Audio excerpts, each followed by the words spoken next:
Haley Kincaid is your average, everyday teenage girl. Like all high school girls, Haley has spent the past 5 years traveling across the country with her part-time trucker, part-time PTSD-addled war veteran of a father. That doesn't seem right.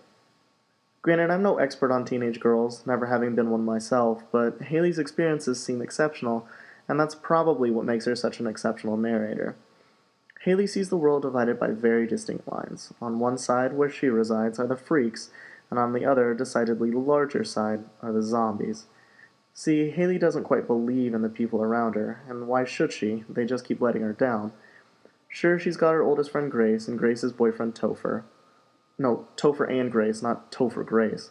But Grace is battling her own demons. Her parents' divorce looms over her head, and her mother's pillbox is too easily accessible. And then there's the dreamy-eyed, swimmer-bodied new boy, Finn. Get it? He swims and his name is Finn. But we'll get to him later. The real problem is Haley's dad, Andy. Now, Andy's not really a bad guy, he's just prone to violent outbursts, heavy drinking, and drug use. See, Haley's dad went to war, and when he came back, the pieces didn't quite fit. Little shreds of invisible shrapnel had buried themselves too deep to be taken out.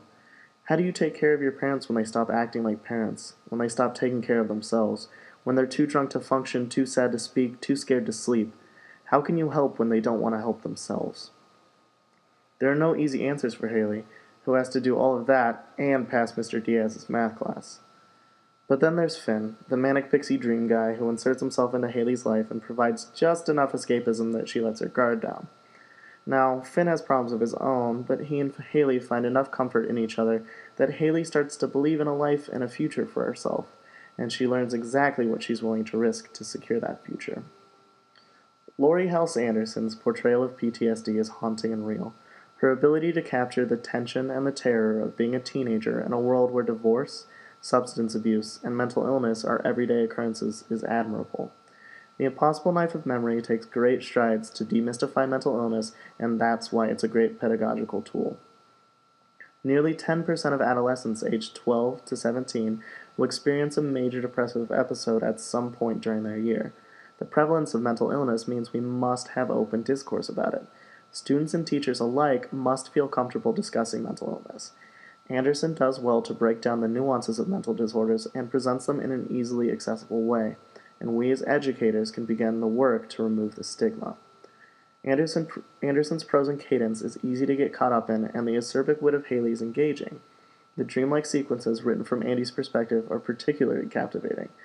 Anderson's writing may hold special appeal for struggling or reluctant readers who may identify with Haley's reticence to complete schoolwork and may find the reading of more interest thanks to the simple and inviting colloquial language of its narrator.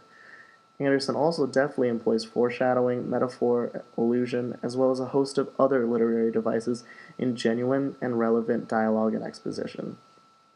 This book can be illuminating for someone struggling with a mental illness, or someone who knows someone who is. That is, this book can be illuminating for everyone. The Impossible Knife of Memory is an approachable text about a mostly inapproachable subject. It's a fantastic way to start a conversation we are often reluctant to have. Demystifying mental illness is the only way we can begin to have genuine conversations about it with our students.